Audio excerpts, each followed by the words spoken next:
The Circus by Rainbow Diaries. I'm walking through the city with a few friends when we happen upon a traveling circus. The brightly colored tents and signs pull me in, and I feel compelled to go. I turn to the group and tell them, "You guys, we have to go here." They look at me like I'm crazy and shake their heads. "Why do you want to go to a circus?" "That's for kids," they tell me. "But it looks so cool. Please, can we go?" "Just for a little bit," I plead. "No way. It's so lame," they say, walking away. I stand there, watching them go, feeling frustrated.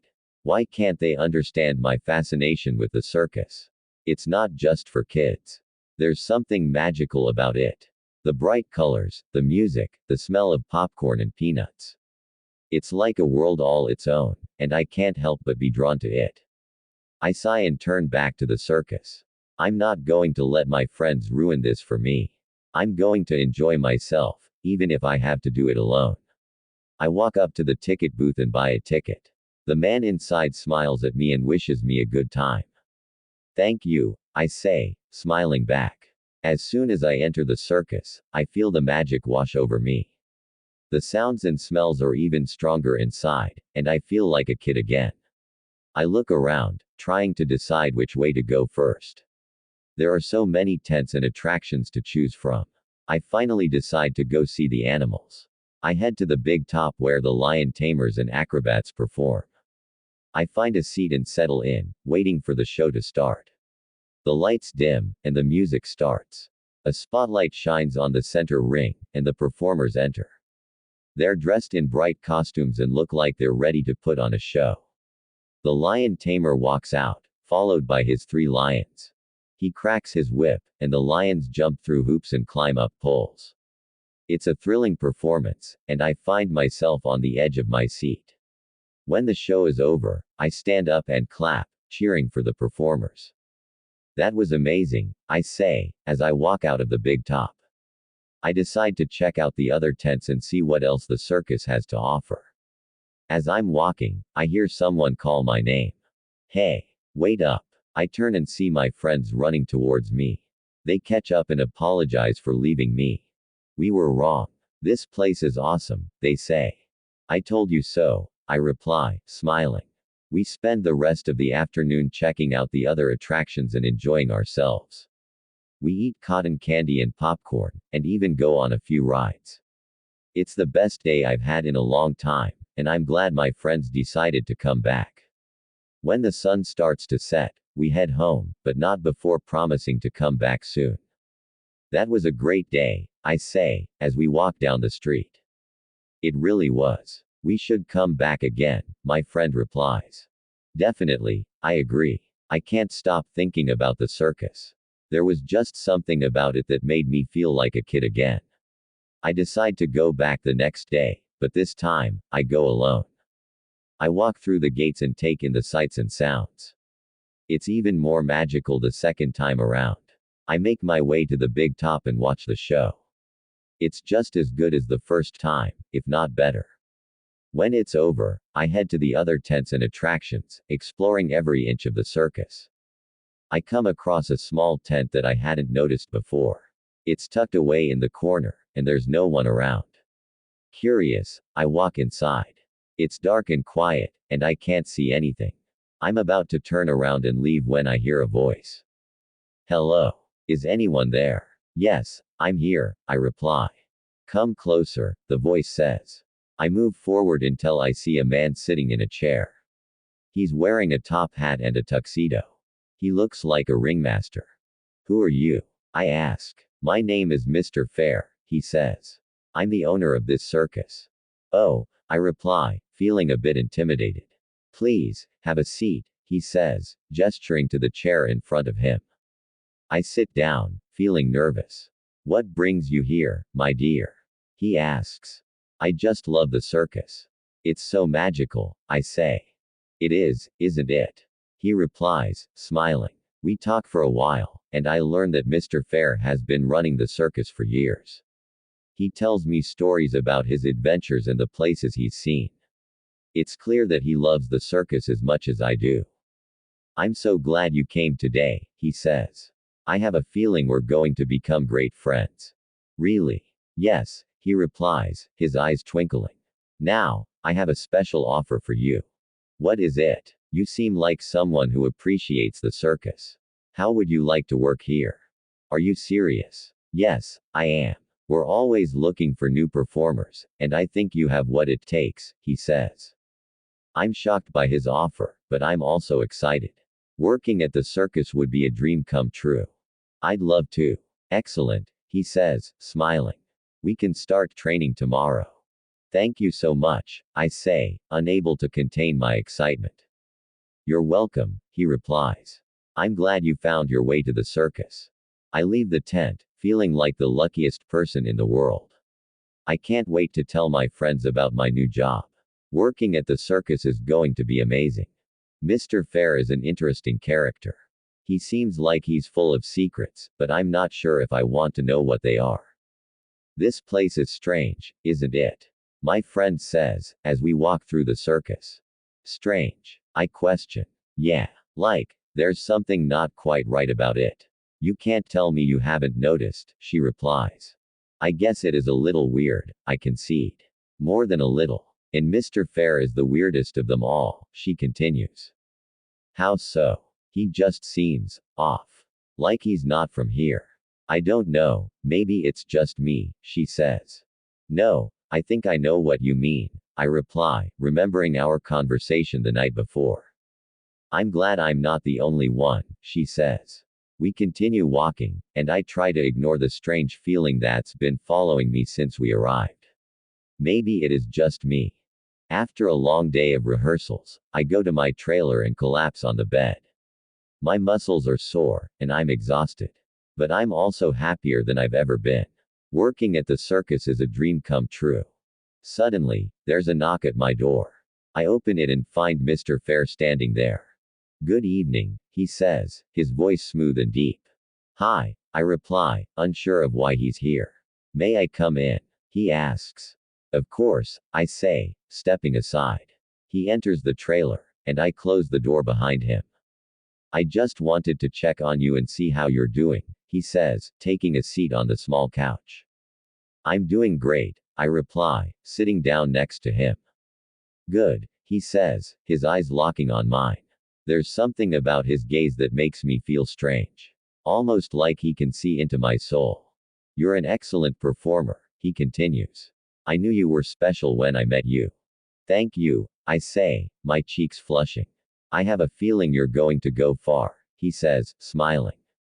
I can't help but notice how handsome he is when he smiles. His eyes seem to sparkle, and his lips are perfectly shaped. I hope so, I reply. He reaches out and takes my hand, his touch sending shivers down my spine. I know so, he says. There's an intensity to his words that leaves me breathless. I can't explain it, but there's something about Mr. Fair that draws me to him. Well, I should go, he says, rising to his feet. I just wanted to check on you. Thank you, I reply. That's very kind of you. He smiles and leaves the trailer. I'm left feeling confused and excited.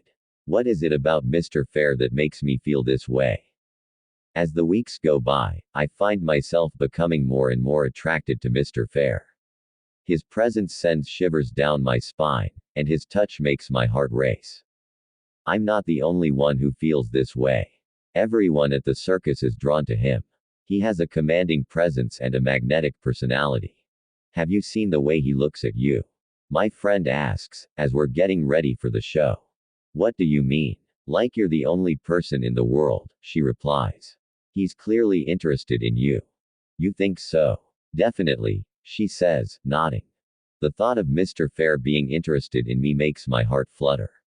I've never felt this way about anyone before. You should go for it, she says. What's the worst that could happen? He could reject me, I reply, thinking of the possibility. So, it's not like you have to see him every day if things go bad, she says. Yeah, I guess you're right, I concede. Just think about it, she says, patting my shoulder. After the show, I decide to take her advice. I go to Mr. Fair's trailer and knock on the door. Come in, he calls. I open the door and step inside. He's sitting at his desk, going over paperwork. Can I help you with something? He asks, looking up at me. Yeah, I say, suddenly feeling nervous. I was wondering if you'd like to go out sometime. He smiles, his eyes sparkling. I'd love to. Really? I ask, surprised by his response. Yes, really, he says, rising from his chair. In fact, how about right now? Right now? I question, caught off guard. Why not? He says, moving closer to me. His proximity makes my heart race. Okay, I reply, breathless. Perfect, he says, offering me his arm. I take it, and we leave his trailer. We spend the evening walking around the circus and talking. I learn more about him and his life. He's a fascinating man, and I can't believe he's interested in me. As the night wears on, the mood shifts, and the air between us becomes charged with electricity. He looks at me, his eyes dark with desire. I've been wanting to do this all night, he says, pulling me into his arms. He kisses me, and my knees go weak. His lips are soft and warm, and his tongue dances with mine. I've never been kissed like this before. He pulls away, his eyes searching mine. Was that okay? He asks. More than okay, I reply, my breath ragged. Good, he says, his mouth capturing mine once again. We stand there, kissing under the stars, and I know that this is the beginning of something special. After our first date, Mr. Fair and I are inseparable. We spend every moment together, and our passion for each other grows stronger every day. One night, after the show, he takes me to his trailer and makes love to me. It's the most incredible experience of my life. He's an expert lover, and he brings me to heights of pleasure I've never known. I love you, he whispers, as we lie in each other's arms. I love you, too, I reply, my heart overflowing with joy. We're getting ready for the next show, and everyone is excited. There's a buzz of energy in the air as we prepare for another night of performing. Mr. Fair approaches me, a smile on his face. Are you ready for tonight's show? I am, I reply, returning his smile. I can't wait. Good, he says, his voice low. Because I have a surprise for you. What is it? He hands me a piece of paper. I open it and read the words written there. Will you marry me? I look up at him, shocked. Are you serious? Deadly, he replies, his eyes fixed on mine. I throw my arms around him and kiss him passionately. Yes, yes, 1,000 times yes, I say, unable to contain my happiness. He kisses me back, and we're both lost in the moment. The rest of the performers are cheering and clapping. It's a beautiful moment, and I'm overwhelmed with joy. I can't believe this is happening. I'm going to marry the man of my dreams. What's wrong?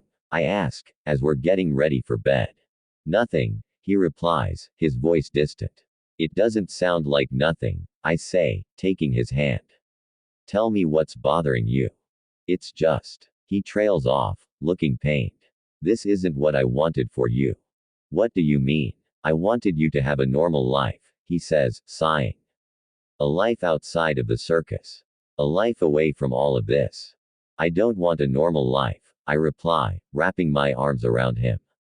I want a life with you. He looks at me, his eyes searching mine. Are you sure? Yes, I reply, without hesitation. I've never been more sure of anything in my life. He smiles, his features softening. You're an incredible woman. So are you, I say, leaning in and kissing him. We make love, and it's more intense than ever before. He's a passionate lover, and he knows exactly how to please me. As we lie in each other's arms afterwards, I'm filled with contentment. I can't wait to spend the rest of my life with you, I say, tracing patterns on his skin. I can't wait either, he replies, pulling me closer. We fall asleep, wrapped in each other's embrace. But as the days go by, I start to notice a change in him. He's more distant, and he seems preoccupied. I try to ask him what's wrong, but he insists that everything is fine. You know you can talk to me, right? I say, one night. I know, he replies, but his voice is distant. Please, tell me what's bothering you, I plead. He sighs and looks at me, his eyes conflicted. It's just. This isn't the life I wanted for you. I keep telling you, I'm happy, I reply, trying to understand. You say that now, but what about in a few years? When you realize that you've wasted your youth, living a life that's not your own. My life is my own, I insist. And it's with you. I don't care where we are or what we're doing. As long as we're together, that's all that matters. You say that now, he repeats, his voice heavy with regret. Why are you so convinced that I'm going to change my mind? I ask, frustrated. Because I've seen it before, he says, his expression pained. What do you mean? When I was younger, I fell in love with a man. He was beautiful and intelligent, and I knew he was the one for me, he explains. We got married and traveled the world together. We were happy for a time, but eventually, he started to change. What happened? He wanted a normal life. A life away from the circus. He said he couldn't handle the constant travel and the uncertainty. I tried to convince him that this was the life for us, but he wouldn't listen, he says, his eyes filled with sorrow.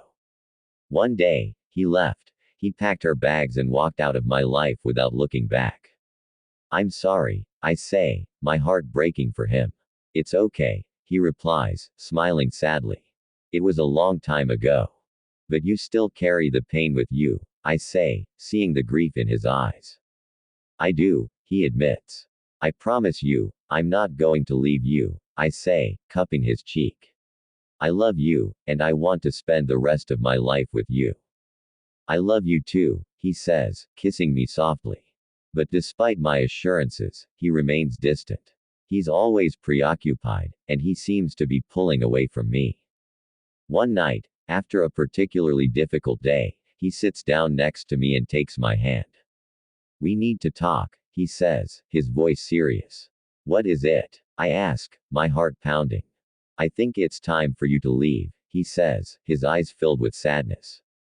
Leave? What are you talking about? This life isn't for you, he says, shaking his head. I can't bear to watch you waste your youth living a life you don't want. I do want this life, I insist, gripping his hand tighter. No, you don't. And you won't, in a few years when the novelty has worn off, he replies, his tone resigned. Please, don't do this, I plead. It's already done, he says, his expression unwavering. I've arranged for you to leave tomorrow. What? No, I won't go, I say, my heart breaking. You have to, he replies, his voice firm. This is the best thing for you. No, it's not, I say, tears streaming down my face. Please, don't send me away. I love you. I love you, too, he says, his eyes welling with tears. Which is why I have to do this. I can't stand by and watch you throw your life away. I know there's no point in arguing with him. He's made up his mind. The next morning, I pack my things and say goodbye to the friends I've made at the circus. My heart is heavy as I climb into the waiting car. Mr. Fair is standing beside it, his expression stoic. I'm sorry, he says, his voice breaking. Me too, I reply, trying to hold back the tears. This is for the best, he says, more to himself than to me. You're wrong, I say, my voice shaking. You're the best thing that's ever happened to me. He looks at me, his eyes filled with pain. You're better off without me. No, I'm not, I reply, the tears finally breaking free. I love you. I love you too, he says, his eyes brimming with tears. But I can't be the one to hold you back. You deserve a better life. I know there's nothing more I can say to change his mind. I get into the car, and he closes the door. The last image I have of him is his face, contorted with pain. I sob uncontrollably as the car drives away, taking me to a life that I don't want. As the weeks go by, I try to move on. But the pain of losing Mr. Fair is still fresh in my heart. I miss him more than anything, and I wish I could turn back the clock and change his mind.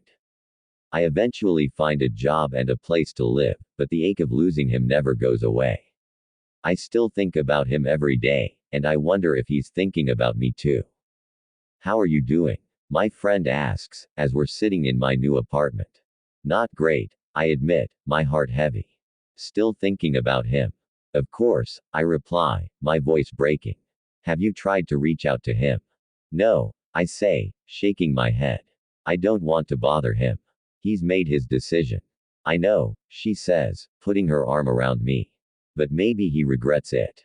Maybe he's missing you as much as you're missing him. Maybe, I say, a glimmer of hope rising within me. I think you should at least try, she says, her voice encouraging. If nothing else, it will give you some closure. You're right, I say, nodding. I'll try. That night, I sit down and write a letter to Mr. Fair. I pour my heart out, telling him how much I miss him and how much I still love him. I know you think you're doing the right thing by sending me away, but you're not. You're breaking my heart, and I don't know if I'll ever be able to forgive you for that, I write. I seal the letter and mail it the next day. I don't know if he'll ever read it, but at least I've tried. As the weeks go by, I hear nothing from him. My hope dwindles, and I resign myself to the fact that I'll never see him again. Then, one day, I come home from work to find a letter waiting for me. My hands shake as I open it. Dear, it begins. I'm sorry it's taken me so long to respond. I've been struggling with what to say to you.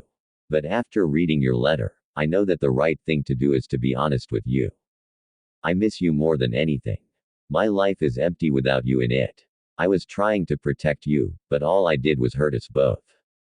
Please forgive me. If you give me another chance, I promise I'll never let you go again. I read the letter over and over, my heart soaring. The next day, I book a ticket to the circus. I arrive at the big top, my heart racing. I haven't seen Mr. Fair since he sent me away. I don't know what to expect. As I walk into the tent, the first person I see is him. He's standing there, his eyes filled with hope and longing. You came, he says, his voice husky. I did, I reply, my body trembling. He crosses the distance between us and pulls me into his arms. I'm so sorry, he says, his voice full of emotion.